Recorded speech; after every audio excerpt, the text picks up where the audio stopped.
Well, hello everyone. My name is Monica Martinez. I'm the Director of Professional Development at TCEA, and I'm a Google Certified Administrator and a Google Certified Trainer. And I will be presenting on some different types of things, activities that you can do using Google Drive in the classroom.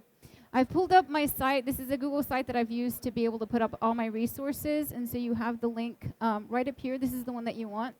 To be able to get back to this particular site. I don't have a lot of time. I'm doing a really short 15-minute presentation, so it's not a lot that I can share with you in 15 minutes, but you'll be able to get back to this site to get a lot of additional resources that I won't be able to cover in the time that we have here. But you can see there's a QR code as well. You can scan that in. I use this site to be able to put up a lot of different resources that I come across. I create video tutorials, things like that, screenshots, step-by-step instructions, so you'll be able to come back to that.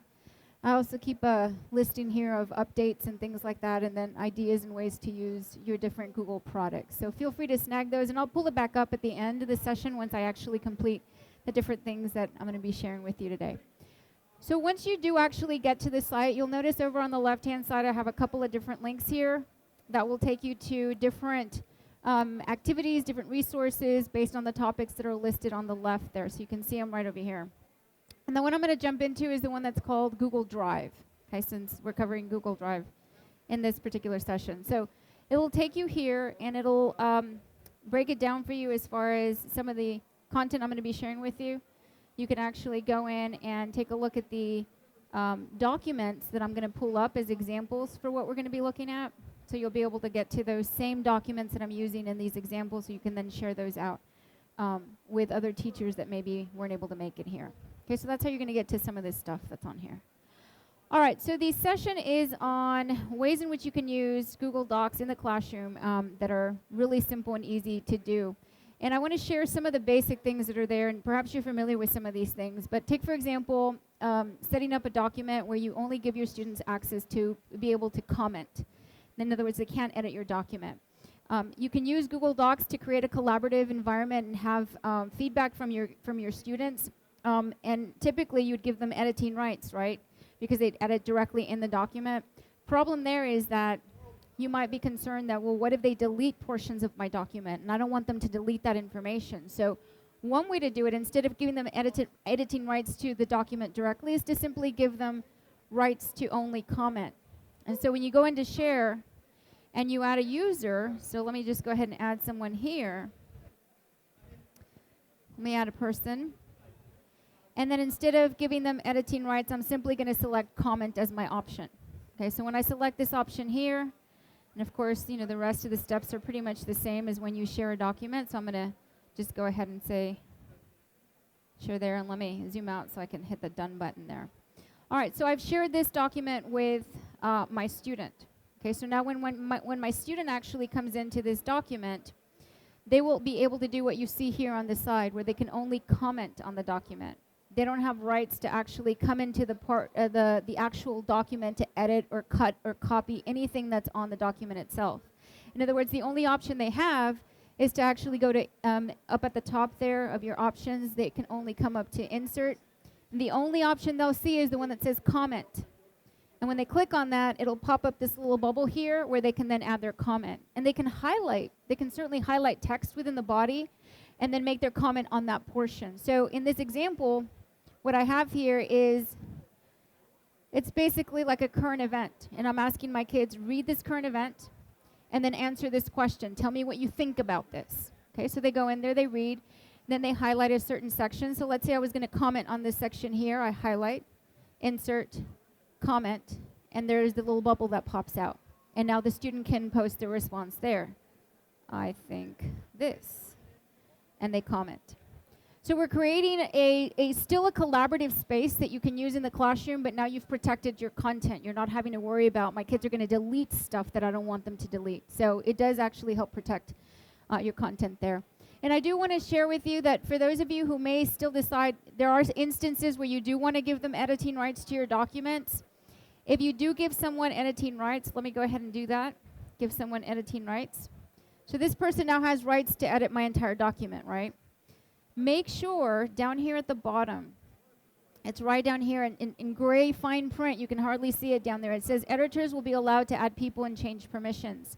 This means my students can invite other students that are not even in my class. So if you don't want that to happen, make sure you come down here and click on change, and that you change this to say only the owner, which would be you as the teacher that created this document, has the rights to actually change those permissions. So make sure that you do that if you are actually allowing your students to be able to edit. But I really like the comment feature because not only can my kids, they're commenting here on the side, but I as a teacher can come back in, click on this little comment feature, and then be able to reply to my student. So not only for current events, but let's say a student's actually writing a paper, like a research paper or a book report or something like that. My students are typing up their paper, and as they're writing out their paper, maybe this is their first draft. Well, I come in here as a teacher, and I start adding comments to this. Okay, so I'm giving my student feedback. Instead of my student having to print, turn in the piece of paper, I then get it, I then mark it up, I give it back to the student, they go back in and they revise their paper. Well, now all of this can actually happen virtually here without the student having to wait to turn it in the next day, or without him having to wait for me to actually mark it up and give it back to him. Instead, this starts to happen all automatically in a virtual space. The other really big benefit of this too is that as you begin that dialogue with your student, what's really nice is that the student can actually come back and take a look at how his writing actually evolved over time, because you can actually see the comments that were posted, and you can see, okay, I started here and this was my thinking, and then we moved over into this, where he eventually ends this paper. So you'll see up at the top right there where it says, if I hover over it, it says resolve, so you can actually resolve your comments.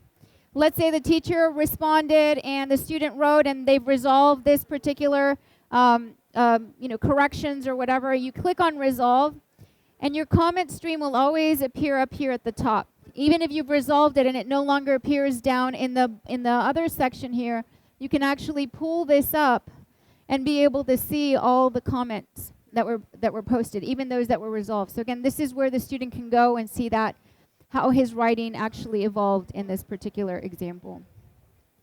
So that's just a couple of ways in which you can use the comment feature in the classroom to still have that collaboration in that virtual space. Any comments on that or any questions on that? Okay.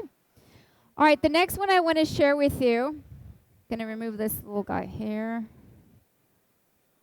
All right, so the next feature I want to share with you is the research tool, which is really nice. We saw this come out not too long ago, where you can actually be drafting up your paper, your report, and you have all your content here. And when you're actually ready to go cite things, or perhaps you're looking for things for your research paper, as you're writing, you can actually pull up the Google tool, the research tool, and it'll pop up right here on the right-hand side.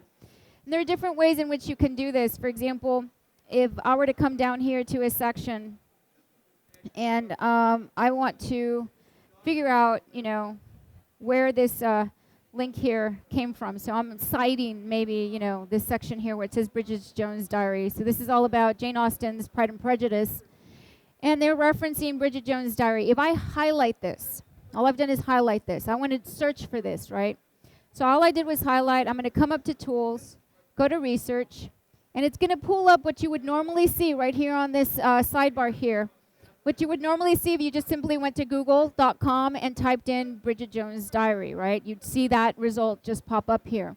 So I have it here on the side. It's popped up for me.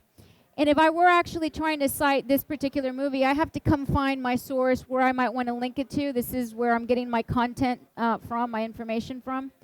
Notice that when I hover over it, the three different options that appear down at the bottom, it says Preview, Insert Link, and Cite. If I wanted to preview what information can I get from this site, I simply click on that option and it pops out this little window letting me know what this site has as far as information. If I knew this is the site that I want, I can click on Insert Link and see what happened over here. It automatically linked that for me. So now when I come here and click it, it's going to take me directly to that site. Okay, so it's already linked. The other option that I have, let me go back here, because when you're citing or when you're, referencing something online, when I come over here, my other option is Cite. If I click on that, notice it put a little number next to it. And down here at the bottom, it's just added that reference. So it's doing that part for me, which is really, really nice there. Now, the other thing, too, is, okay, so it cited it, but to what? You know, what did it actually cite to? And that's important, right?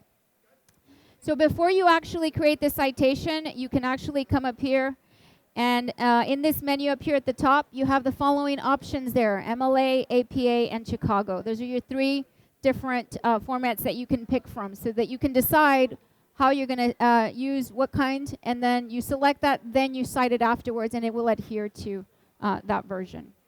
The other thing that's important here is the not filtered by license or free to use, share, modify. This is definitely important, getting our kids used to actually using content that is free for them to use, as opposed to using stuff that's copyrighted.